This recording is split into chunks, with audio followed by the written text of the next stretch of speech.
प्रिय छात्रों, नमस्कार। आज की कक्षा में आप सभी का स्वागत है। आज हम रस भाग 2 का अध्ययन करेंगे। इससे पूर्व की कक्षा में हम रस की परिभाषा, रस के अंग, विभाव, अनुभाव, संचारी भाव और स्थायी भाव का अध्ययन हम कर चुके हैं।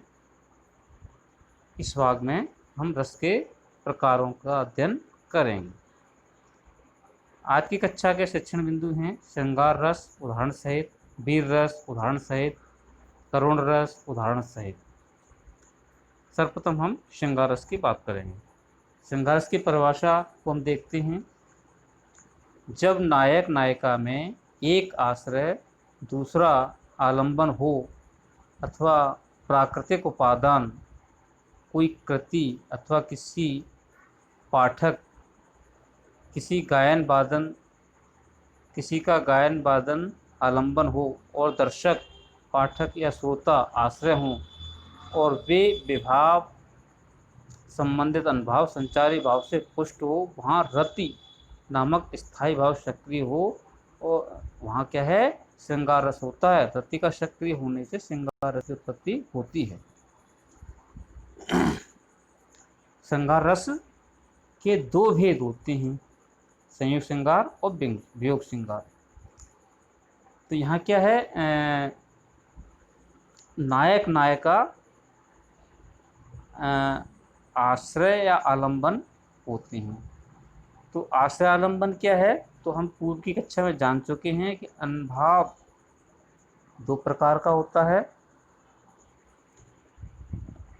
आलंबन और उद्दीपन। क्या है, दो प्रकार का, आलंबन और उद्दीपन। और आलंबन को पुनः दो भागों में बांटा गया है। तो आलंबन और आश्रय, कहीं कहीं यहाँ विषय और आश्रय भी हो सकता है। तो आलंबन वह होता है जिसको देखकर किसी व्यक्ति, श्रोता या पाठक के मन में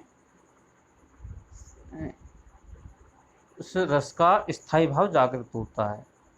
और आश्रय वह व्यक्ति है जिसके मन में, कोई श्रोता पाठक या जो हो, उसके मन में वह स्थायी भाव जागृत होता है। तो नायक एक दूसरे के आलंबन और आश्रय हो सकते हैं, या कोई कृति यानी किसी के कोई लेख, कोई गायन वादन, दर्शक और ये आलंबन हो सकते हैं, और दर्शक, पाठक, श्रोता आश्रय हो सकते हैं। विभाव और संबंधित अनुभाव संचारी भाव की पुष्टि हो, रति नामक स्थायी भाव हो, वहाँ श्रृंगार रस होता है। अब हम श्रृंगार रस के भेद संयुक्त श्रृंगार की बात करेंगे। संयुक्त श्रृंगार, यहाँ आलंबन और आश्रय के बीच परस्पर मेल मिलाप, प्रेमपूर्ण वार्तालाप हो, वहाँ संयोग श्रृंगार कहलाता होता है। जैसा कि इसके नाम से स्पष्ट है, संयोग माने मिलना, मिलाप, यानी जहाँ पर आलंबन और आश्रय के बीच, चाहे वो नायक नायिकाएं हो या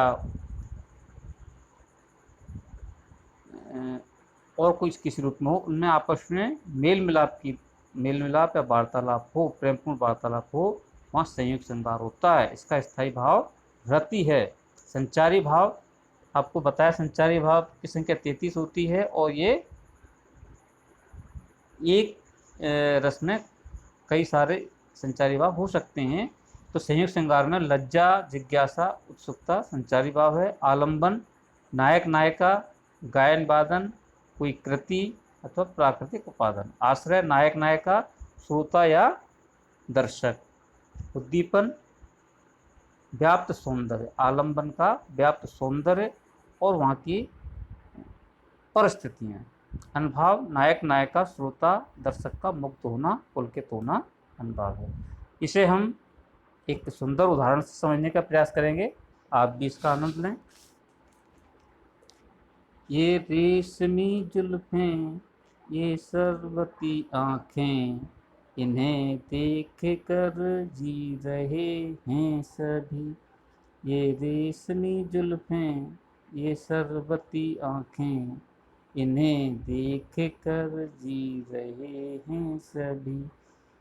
जो ये आँखें शर्म से झुक जाएंगी, सारी बातें बस यहीं रुक जाएंगी, जो ये आंखें शर्म से झुक जाएंगी, सारी बातें बस रुक जाएंगी, चुप रहना ये अफसाना, कोई न कोई इनको ना बतलाना, कि इन्हें देख कर जी रहे हैं सभी, कि इन्हें देख कर जी रहे हैं सभी, जुल्फें मगरूर इतनी हो जाएंगी, दिल को तड़पाएंगी, जी को तरसाएंगी, जुल्फें इतनी मगरूर हो जाएंगी, दिल को तड़पाएंगी, जी को तरसाएंगी, ये कर देंगी दीवाना।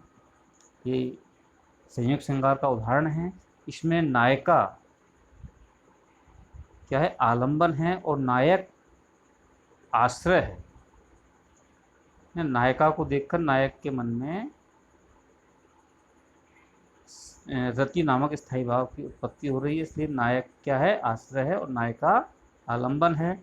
नायिका की आंखें, जुल्फें आदि उद्दीपन है।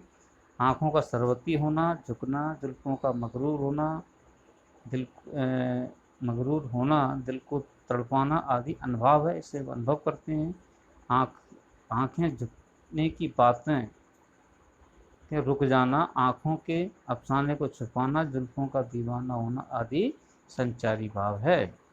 अब हम अगले क्रम में वियुक्त श्रृंगार की बात करेंगे, जहाँ आलंबन और आश्रय के बीच परस्पर दूरी, ब्रह अथवा तनावपूर्ण वार्तालाप हो, वहाँ वियुक्त श्रृंगार होता है। वियुक्त माने बिछड़ना, यहाँ दूर होना, यहाँ आलंबन और आश्रय के बीच परस्पर दूरी बढ़ना, विरह या तनावपूर्ण वार्तालाप हो, वहाँ वियुक्त श्रृंगार होता है।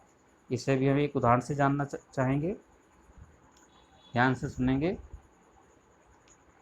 लगी आज सावन की फिर वो झड़ी है, लगी आज सावन की फिर वो झड़ी है, फिर वो झड़ी है, वही आग फिर सीने में जल पड़ी है, लगी आज सावन की फिर वो झड़ी है, लगी आज सावन की फिर वो झड़ी है। कुछ ऐसे ही दिन थे जो कुछ ऐसे ही दिन थे वो, जब हम मिले थे, चमन में नहीं फूल दिल में खिले थे, वही है, वही तो है मौसम मगर रुत नहीं वो, वही तो है मौसम मगर रुत नहीं वो, मेरे साथ बरसात भी रो पड़ी है, लगी आज सावन की वो झड़ी है, लगी आज सावन की फिर वो झड़ी है, कोई कासिद दिल पे बस हाथ रख दे। ये वियुक्त श्रृंगार का उदाहरण था। अब हम बात करेंगे वीर रस की, जहाँ स्थायी भाव उत्साह, इसका स्थायी भाव कौन सा होता है, उत्साह, जब विभाव संबंधित अनुभावों और संचारी भावों से के सहयोग से पुष्ट हो जाता है, तब वीर रस की उत्पत्ति होती है। क्या होता है, यहाँ स्थायी भाव उत्साह, विभाव और संबंधित अनुभाव संचारी भाव के संयोग से पुष्ट हो जाता है, इनका संयोग हो जाता है, तब वीर रस की उत्पत्ति होती है। यानी यहाँ काव्य को पढ़ने सुनने से मन में उत्साह नामक स्थायी भाव जागृत हो, मन आंदोलित हो जाए, वहाँ वीर रस होता है।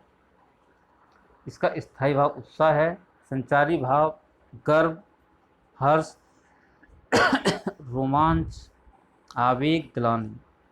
आलंबन शत्रु, दीन, संघर्ष। आश्रय उत्साही व्यक्ति, उद्दीपन, सेना,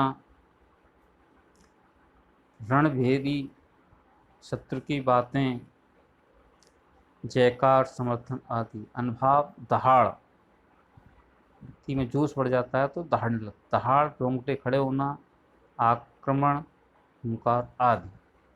इसको भी हम एक उदाहरण से समझना चाहेंगे। ये जो दृश्य देख रहे हैं वो महाराणा प्रताप मुगलों से लड़ाई लड़ रहे थे, उस समय का दृश्य इसमें दिखाया गया है। अब आगे बढ़ता चला गया, वह आगे बढ़ता चला गया, राणा प्रताप की जय करता राणा तक चला गया। वह आगे बढ़ता चला गया, राणा प्रताप की जय करता राणा तक चला गया। रख लिया छत्र अपने सिर पर, प्रताप मस्तक से ले झाला न राणा रक्षा का। रख दिया देश के पानी को, छोड़ राणा के साथ साथ अपनी भी अमर कहानी को। तलवार दुधारी ले फूंके नहार सा टूट पड़ा। कल कल मच गया अचानक, कल कल मच गया अचानक, दल अश्वनी के घनसा फूट पड़ा। यहाँ पर मुगल सेना आलम्बन है, राणा प्रताप का सेनापति झाला आश्रय है। कौन? राणा प्रताप का सेनापति झाला आश्रय है। वो इसके युद्ध का इसमें वर्णन किया गया है। देशभक्ति, वीरता, त्याग, बलिदान आदि संचारी भाव हैं। राणा की जय जयकार, भीषण मारकाट, हुंकार भरना, मुगलों को भ्रमित करना आदि उद्दीपन है। शत्रुओं पर टूट पड़ना, राणा प्रताप का छत्र अपने सिर पर रख लेना, अपना बलिदान देना आदि अनुभाव है। ठीक है बच्चों, अब हम बात करेंगे अगले रस की, करुण रस की। यहाँ आलम्बन के दुख, हानि अथवा मृत्यु के शोक से उत्पन्न दया अथवा सहानुभूति के कारण आश्रय में इसकी उत्पत्ति होती है। इसका स्थायी भाव क्या है? शोक। यहाँ आलम्बन, जिसको देख करके मन में स्थायी भाव जागृत होता है, वह उसके दुख या हानि या मृत्यु के शोक से उत्पन्न दया सहानुभूति के कारण आश्रय में इसकी उत्पत्ति होती है। ठीक है, इसका स्थायी भाव शोक है। संचारी भाव ग्लानि, मोह, स्मृति, चिंता, दैन्य, विषाद, उन्माद आदि होते हैं। आलम्बन अपनों का मरण, दुरावस्था, गरीबी, अपाहिज, दुर्घटना आदि। आश्रय शोकग्रस्त व्यक्ति। पाठक के मन में भी अगर ये भाव उत्पन्न होता है तो वह भी आश्रय कहलाएगा। उद्दीपन आघात करने वाला, हानि करता, अपनों की याद, दुर्घटनाएं आदि।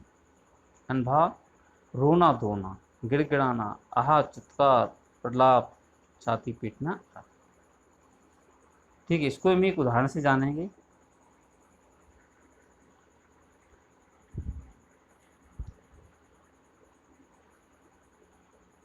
वह आता दो टूक कलेजे की करता, पछताता पथ पर जाता। पीठ पीठ दोनों मिलकर हैं एक, चल रहा लकुटिया टेक। मुट्ठी भर दाने को, भूख मिटाने को। मुंह फटी पुरानी झूली का फैलता, दो टूक कलेजे के करता, पछताता पथ पर जाता।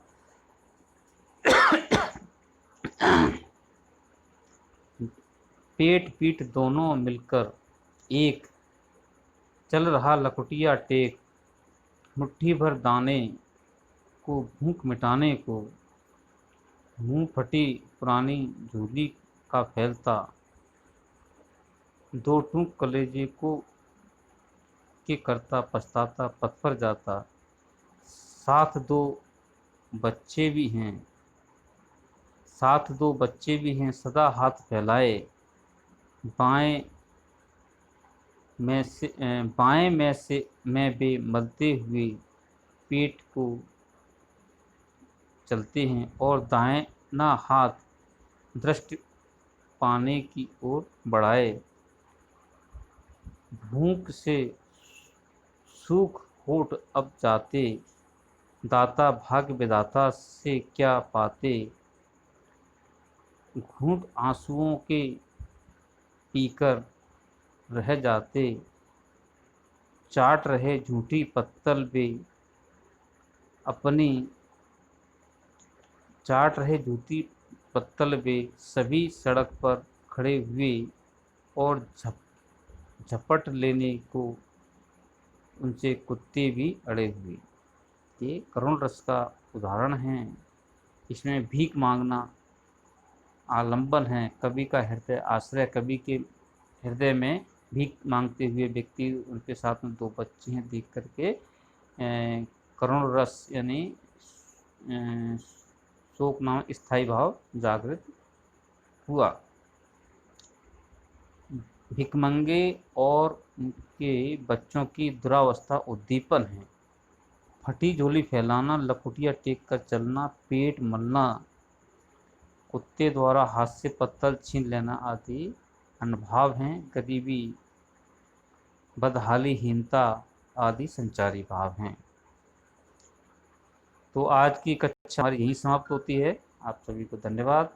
आप इसके शेष जो रस हैं वो अगली कक्षा अपन जानेंगे। आपसे अनुरोध है कि आप इन